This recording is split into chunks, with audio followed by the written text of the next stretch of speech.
So our next speakers hail far from Finland.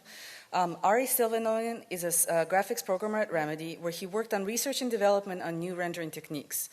Prior to joining Remedy in 2013, he obtained a master's degree from the University of Helsinki and worked as a principal programmer at Umbra Software for 7 years.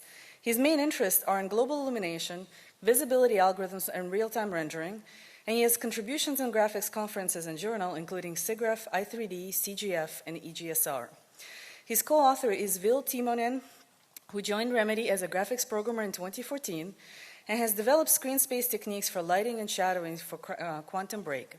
Prior to joining Remedy, he received his PhD in computer graphics in 2014 from Abo Akademi University, Finland. His main interests are in high-performance rendering algorithms and computing, and he has contributions in graphics journals and conferences, including CGF, Eurographics, EGSR, and HPG.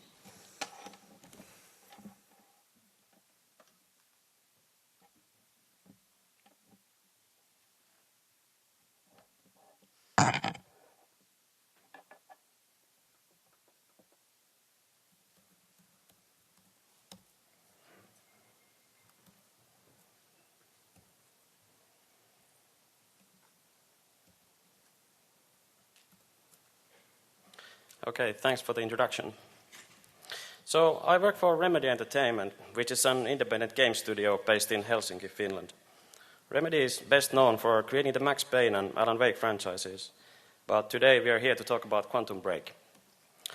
Before we go any further, let's take a look at the video to find out what the game is all about. The number one killer is time. It destroys us all. When Paul came back, he took away the only person who could stop the end of time. My brother, Will. The thing is, when time broke and changed Paul, it changed me too.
So, Quantum Break is built on top of a custom in-house engine, which is based on a physically based deferred renderer.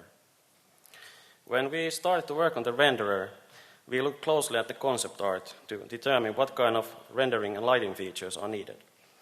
Quantum Break is a game about time travel in the present day, and we wanted to have some clean, high-tech environments. For example, looking at this concept art, it was clear that we needed a way to address specular reflections. In addition to the clean, highly reflective scenes, we have these worn-out industrial environments.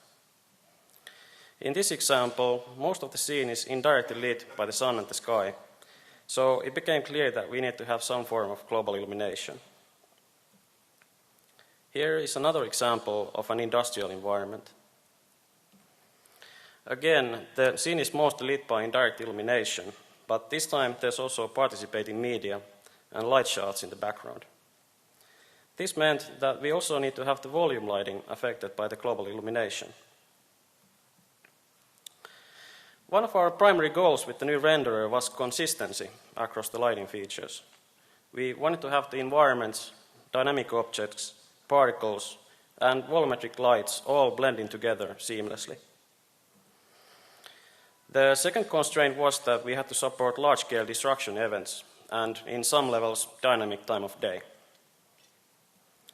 And finally, since we are a small team, we wanted to have a fully automatic system, which would require a minimal amount of artist work.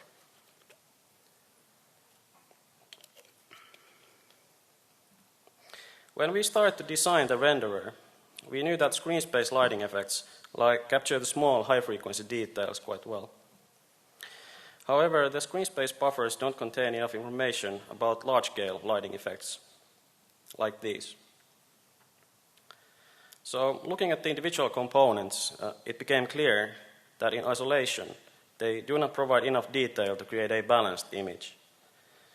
But if we combine them together, like this, we get something that works quite well across multiple scales of detail. So, inspired by this multi-scale approach, the rest of the talk is divided into two parts. In the first part, I'll present our approach to global illumination, and in the second part, Ville will present the approach we took to screen space techniques, which are used to complement the large-scale effects. But let's begin with global illumination. Ideally, the solution would be fully dynamic, and for every frame, we could compute the global illumination from scratch. We experimented with voxel cone tracing and virtual point lights during pre-production, but it became clear that achieving the level of quality we wanted was simply too expensive with these techniques. So during the pre-production, it became clear that we needed to use some form of pre-computation. We quickly ruled out the mesh-based approaches because they don't well with dynamic objects, and consistency was one of the key design goals. So we looked for a meshless solution instead. Irradiance Volumes, introduced by Krieger in 1998, is a technique where you take a scene like this box and fill it with irradiance probes which are placed in the empty space. The method can be scaled to handle very large scenes by using an adaptive irradiance volume. In order to reconstruct the irradiance at any point and any direction in space, we need to traverse the volume structure and interpolate the irradiance at the Curie point. So, we took irradiance volumes as a basis and augmented the structure with additional pre-computed light data. For example, in this scene, the lighting data which we store in the global illumination volume can be broken down to 3 separate components. The irradiance from the local light sources, indirect sunlight transport for handling the dynamic time of day, and skylight transport. These 3 components are then combined with the direct lighting and volumetric lighting and screen space effects to get the final lighting. So the upside is that GI volumes don't require any UVs. They work right out of the box with LOD models, and they can be easily integrated with dynamic objects and volumetric lighting. The only downside is that specular PRT is not really feasible, because having a decent angular resolution would require too much data. And next, I'll talk about how we handle the specular reflections. So let's begin by taking a look at an example scene. When we are shading this pixel, we want to find out the incoming radiance from the reflection direction. In case we have screen space information available, we can use screen space ray marching to get the reflected color. And Ville will tell us more about this in the second part of the talk. However, in cases where the screen space information is not available, we fall back to local reflection probes, like many other recent titles. The question is, how should we blend between the reflection probes? In this case, we have 2 local light probes with overlapping supports, but we have no idea which one we should use. It seems clear that we should use the probe on the left because it contains information about the reflection hit point, whereas the probe on the right does not. Based on this observation, we would like to somehow encode the fact that for this particular point, we should fall back to this reflection probe, because it contains most information about the reflection environment around the point. And we would like to do this for all points. In order to do this, our main idea was to extend the global illumination volumes to store reflection probe visibility. The way we do this is that for each voxel in space, we generate a bunch of reflection ray samples, and then they trace visibility rays back to the reflection probes, like this. In this case, we would find out that the right probe doesn't contain any useful information, so we can discard it completely. Now we have a way to pick the best reflection probes for each voxel by taking the visibility into account. The reflection probes are then looked up and interpolated per pixel to provide smoothly varying specular reflections at runtime. And here's an example using the pre-computed reflection probe visibility. Here you can see a side-by-side comparison between the specular probes and screen space and ambient only lighting. And here you can see how the specular probes help ground the objects better in the scene. Now that we know how to blend between the reflection probes, the next question we need to address is where to place the probes. It seems clear that we should avoid placing the probes too near the surfaces, because in that case they don't provide much information about the reflections around them. On the other hand, we should avoid placing the probes too far from the geometry. Even though the probes can see almost all the surfaces, they would have terrible angular resolution.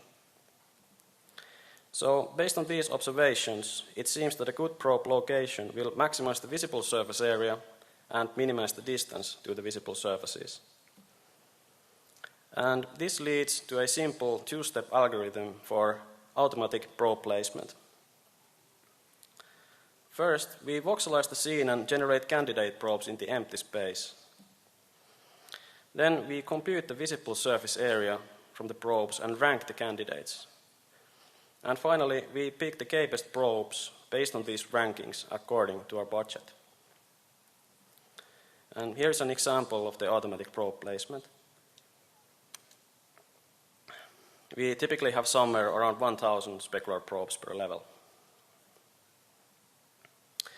To recap, for the global illumination, we have the local irradiance, indirect sunlight transport, skylight transport, specular probe visibility, and the specular probe data itself. The specular probes are stored in a global atlas, but we need to put the rest of the data in some kind of volume data structure that we can use at runtime to reconstruct the lighting. And next, we are going to find out how we store and interpolate this GA data at runtime. Possibly the easiest approach would have been to use volume textures or the newly available sparse texture support on the GPUs. However, our index-based compression ruled out volume textures, and we didn't want to commit to a GPU feature which might not be available. So, as the hardware solution was a no-go, we started to look at the existing software solutions in the field. None of the existing approaches was directly usable for our purposes, but we drew a lot of inspiration and ideas from each of them. Our approach is heavily inspired by OpenVDP and is based on implicit spatial partitioning and a large branching factor. To see how it works, let's take a look at an example scene. Given a set of triangles and their bounding box, we built a tree by subdividing the AABB into a regular 4x4x4 grid of children. For each child node, we mark it as solid if it intersects any of the triangles. This process is continued until we reach the maximum level of the tree. The resulting voxel tree is stored as a single linear array of voxel tree nodes in memory. Each node consists of a 64-bit child mask and an offset to its children. The nodes can have a variable number of children, which are tightly back together at the child block offset. The child mask contains 1 bit for each voxel in the world space voxel grid of the node. If the voxel is solid, then the corresponding child mask bit is set. To traverse the tree, we need to access the children of each node. To see how this works, let's take a look at an example. Let's say we want to access the orange child with index 7. To locate the child node position in the node array, we make use of the fact that the children are tightly backed together. To locate a particular child in the child block, we need to count the number of set bits in the child mask before it. In this case, there are 3 solid children before the orange one. Now we can find the index of the child in the array by adding the bit count to the child block offset. The interesting observation here is that we can use exactly the same index as the payload index. So this means that we can attach different types of payload data to a voxel without storing any extra links. For example, we store the light transport matrices, local light irradiance, specular probe visibility in the payload arrays. Furthermore, it's easy to add or remove payload data without modifying the tree structure. It's worth noting that the leaf nodes are not explicitly stored anywhere. They are fully described by the child mask of their parent nodes. The implicit encoding of the payload indices lead to compact trees, which take only a few hundred kilobytes per level. And this is how the voxel tree looks when overlaid on top of a scene.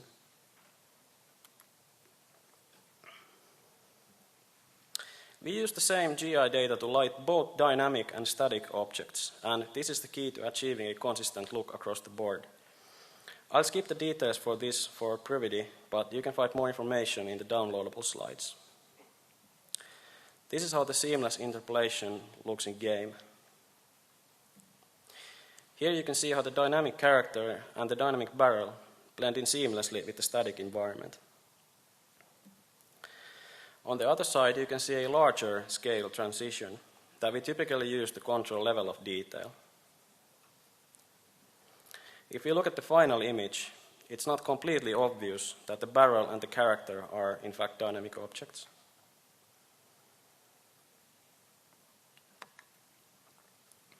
To avoid light leaking, we multiply the trilinear interpolation weight with the geometry term, which take the surface normal into account. The combined weight is still continuous, but as you can see on the right, it fixes a lot of the typical light leaking issues with volume interpolation.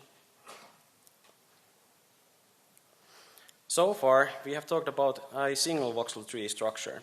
In order to support large levels and streaming, we divide the world space into 128 by 128 meter cells. Each world space cell contains its own voxel tree and a full set of GI data. And this is the final image with all the global illumination features enabled. Here you can see a side-by-side comparison between global illumination and screen space plus ambient term. In the bottom row you can see a lighting-only image. And here you can see some of the large-scale features that come from the GI.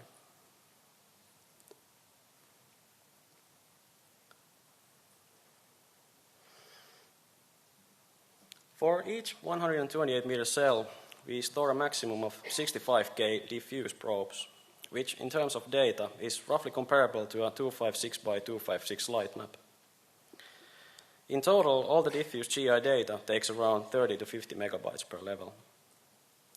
The current work-in-progress implementation takes more than 3 milliseconds to evaluate the pre-computed light transport, look up and uncompress the data, and perform the hierarchical seamless interpolation per pixel.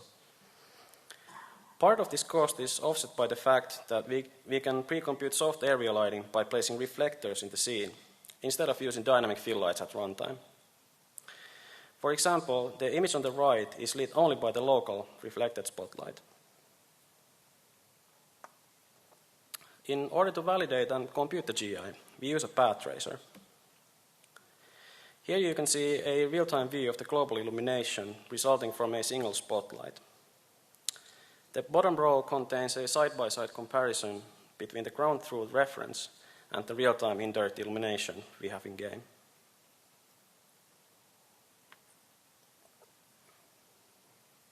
We also use the GI to do volumetric lighting. Here you can see participating media which is lit by indirect illumination, mostly by the sky. And here is a side-by-side comparison between global illumination and constant ambient. Here you can see some of the spots where the volumetric GI makes the image work better.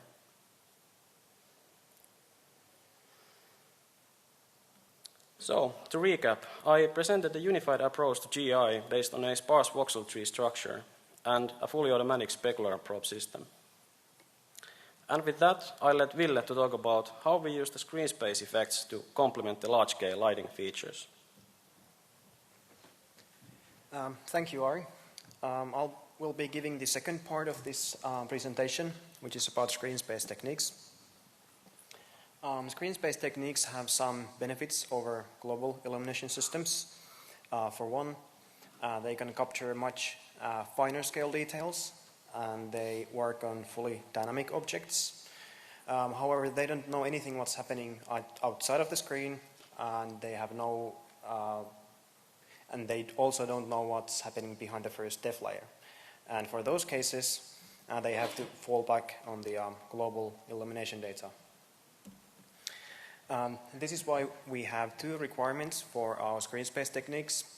First, they will have to be able to tell when they can reliably sample lighting from the screen, i.e. provide a occlusion for the global illumination data, and then to fill those occluded areas with lighting sampled from screen space.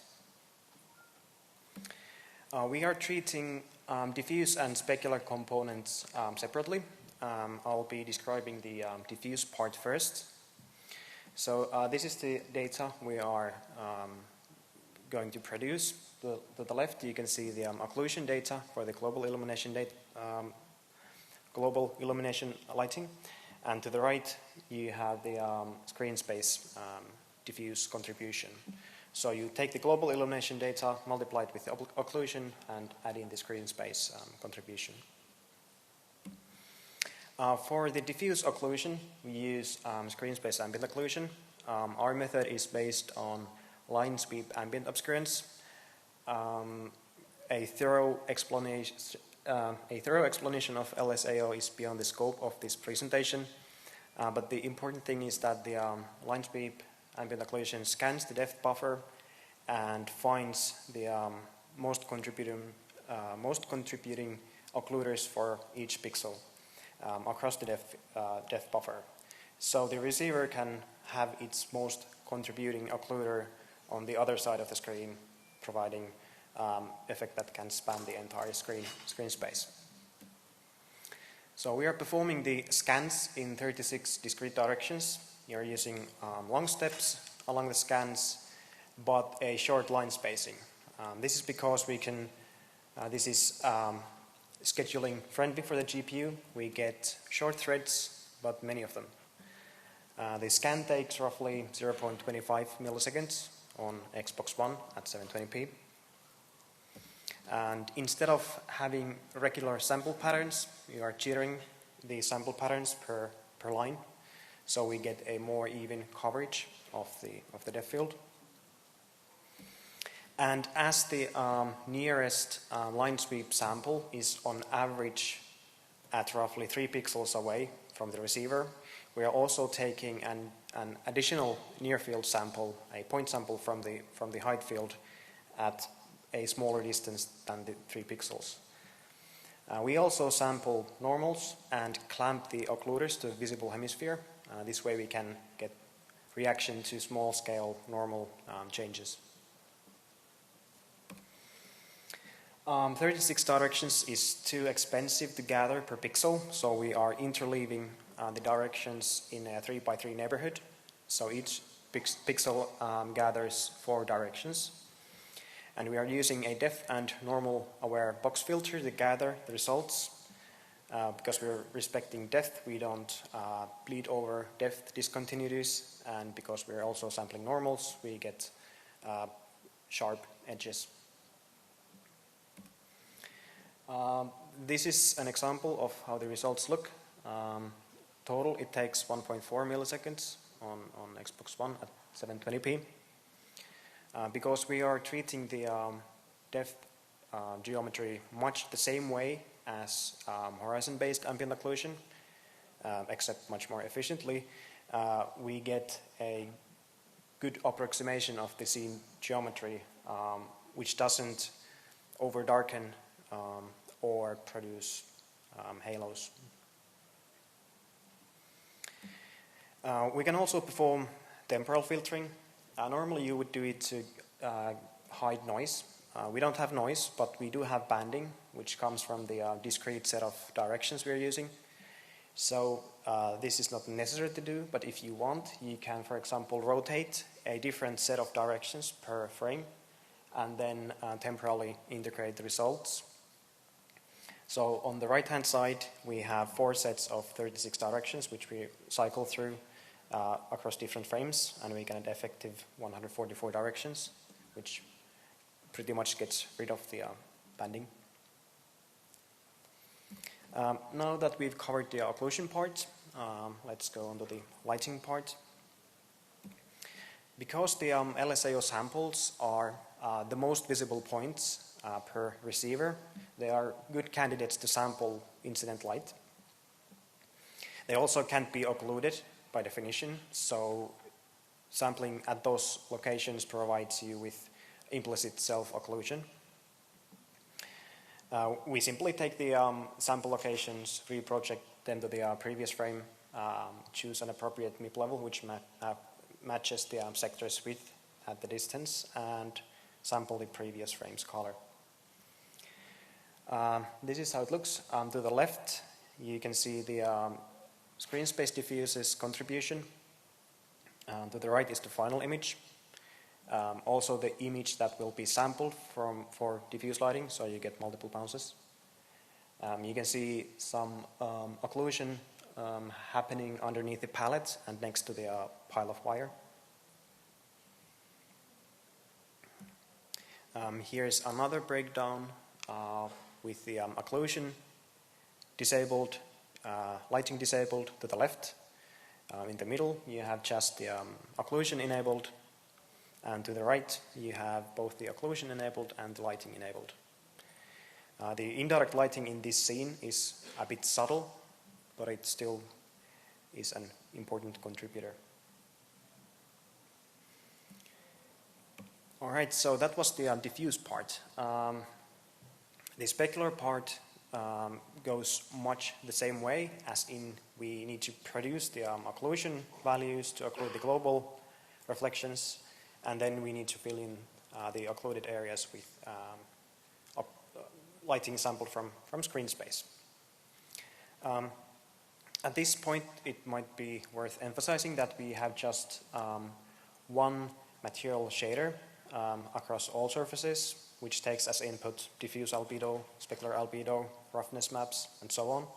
So we're executing both the diffuse and the specular lighting the same way for all surfaces, or all pixels. So we are drawing 1 ray per pixel from the GGX distribution based on roughness. We are performing linear search. We've settled on 7 steps. We start from the receiver, end at the edge of the screen, and we have scaled the step sizes such that you get roughly a geometric series with the lengths. So you get more detail nearer to the receiver and a little bit less towards the edge. Now that we have the depth buffer samples, the next question is how to actually interpret the depth samples. So we need to support varying roughness. So we need to calculate cone coverage. Also, we need to be able to sample lighting as well. So in addition to the cone coverage, we need a single sample location. An important aspect is to choose the depth thickness right. We have a constant term and a linear term which scales with respect to the distance from the receiver to the sample location. Now, the linear term is important to match with the step sizes in view space. Otherwise, for example, in this image, the linear term scales too slowly, and you may observe gaps or holes on solid geometry. So you need to scale the depth thickness accordingly so that solid surfaces will find a hit and not go through it. So when we're calculating the occlusion, we are simply going through over all the samples and calculating the maximum coverage of the cone. The cone's size depends on the roughness. And this is how the occlusion results look. They take 0.8 milliseconds per frame, 720p on Xbox One. And these values are simply multiplied with the global illumination values to occlude the global illumination, the global reflections. We're also using temporal filtering here. Now, when we want to sample the color, instead of having a cone coverage, we need to have a single sample location. We start by finding which of the samples covered most of the cone. Then we aim the reflection ray towards the center of the coverage and intersect the reflection ray with the line that goes from the sample that covered most of the cone to the previous sample. Now, if you have low sample density, as we have, just 7 steps per pixel, a better approximation is actually to bend the line a little bit towards camera direction. Otherwise, you get too gently sloping interpolations. We found that having a half vector with this sample density is a good choice. An obvious fail case is when the previous sample is on the other side of the reflection ray. For example, here, the previous sample is above the reflection ray. You can't interpolate then. It will produce you wrong results. So in that case, just use the camera direction directly. This is how it looks like. These execution times are on top of the occlusion. So together with the reflection occlusion and the screen space reflections, the total execution time is 1.3 milliseconds a frame. To the top, you can see the screen space reflection contribution and the final image to the bottom. And we are choosing the MIP level when we sample the previous color based on the hit distance and the size of the cone or the roughness value. And here's another breakdown. To the left, you have both the occlusion off and the reflections off. In the middle, you have the global illumination, global reflections occluded, but not filled in with the screen space reflections. And to the right, you have both the occlusion on and reflections sampled from screen space. And as I mentioned, we support varying roughness. Here's how it looks like. To the left, you have a very smooth surface. In the middle, a little bit rougher, and roughest to the right. Now you can further refine the intersection points by figuring out first if the neighboring rays have roughly the same ray directions or the reflection ray directions. If they do, you can interleave the search, and once you have found the intersections, you can replace the nearest hit distance from the neighbor's value. Don't change the ray origin or the ray direction, but simply replace the hit distance. This way you get different rays, different ray origins, and different sample locations on the screen, so you don't get any box artifacts. And here's what it will do to your picture. To the left, you have independent rays, and to the right, you have a shared intersection search between 4 neighboring rays, and the intersections are being found more accurately. All right, that's the end of the screen space stuff, and I'll conclude our presentation with a time-lapse video with all the global illumination and screen space effects enabled. It will have a dynamic sun, as you can see. Here's a breakdown of just the ambient global illumination effects and with screen space lighting.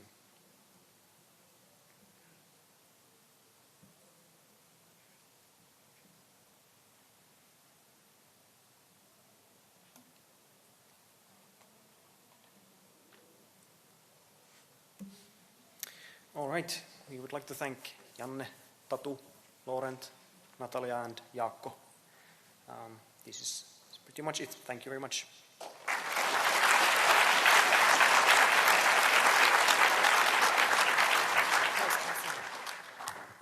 Please come to the microphone if you have any questions.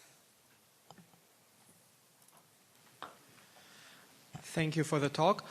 So could you please a little bit reiterate for the global illumination, you have this sparse set of probes in a quad tree. So how exactly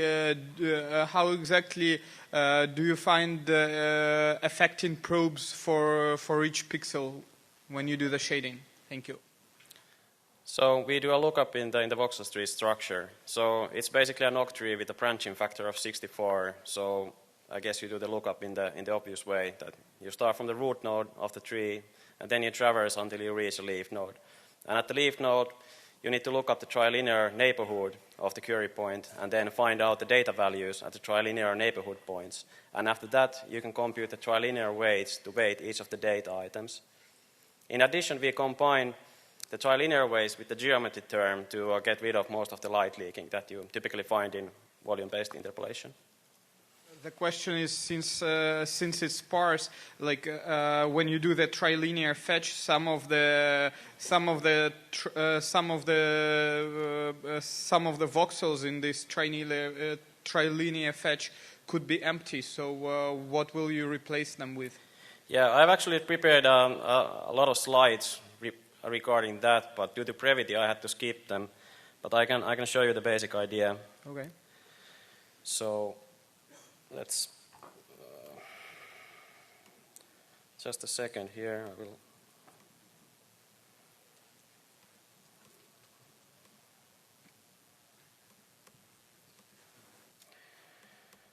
So I just find the slide. I just need to open them up so they actually show on the screen.